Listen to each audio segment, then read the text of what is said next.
Hello po, ako po si Matthew Rosa, 23 years old, taga-Adlai, Carrascal, Surigao del Sur.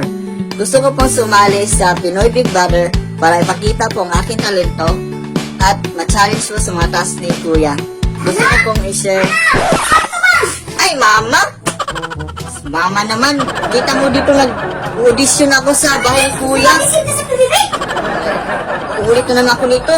Anong audition? Ang kalat-kalat ka ng bahay, hindi mo pa magawa. Tapos audition ka sa Big Brother? Sayang lang yung recording ko. Kailangan pa naman na 1 minute yung duration sa pang-audition sa Kumu. Sayang yun, malapit na pa sana ako matapos. Tapos ako ngayon ang sisisihin mo. Ay, nako! Sino bang paninisin mo ito ng bahay? Ako? Tapos unahan mo yung audition mo? Kung naglinis ko pa ng bahay, natutuwa ako.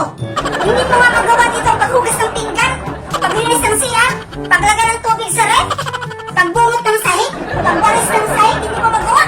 Paano kanya papasok kay Big Brother? Ang tamad-tamad mo nga, pati paglaban ng damit mo, hindi mo pa magawa. Paano kung nandun ka na sa bahay ni Kuya?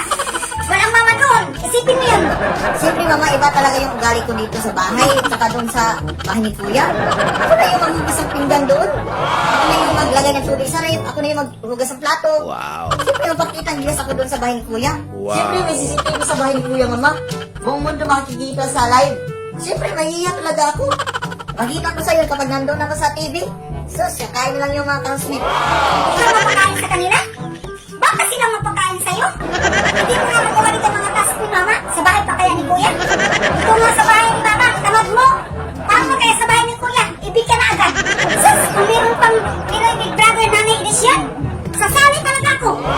Siguro mas okay pa ako kung ako ang mag-audition kay Big Brother. Lahat ng task, alam ko. Sanay ako sa hirap. Kakain ako kung ano-ano. Gulay, kung ano mga pagkain dyan. Eh, ikaw. Ano magagawa mo doon? Tamad-tamad mo. Ang arte-arte mo na sa pagkain. Paano ka mabubuhay doon? Kung pakainin ka ni Big Brother ng gulay at saka isda, hindi ka kumakain nito ng paksiw. Ako lang kumakain. Paano kung bigyan ka ni Kuya ng task? Sabihin sa'yo na gumising ka ng maaga dahil surprise mo yung mga ka-housemate mo. Sus, dito nga sa bahay?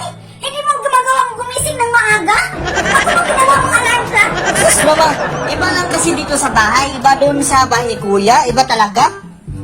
Kapag nandun talaga sa bahay ni Kuya, siyempre, gagawin ko yung mga task ni Kuya. Gising ako ng maaga. Basta bahala ka, Mama.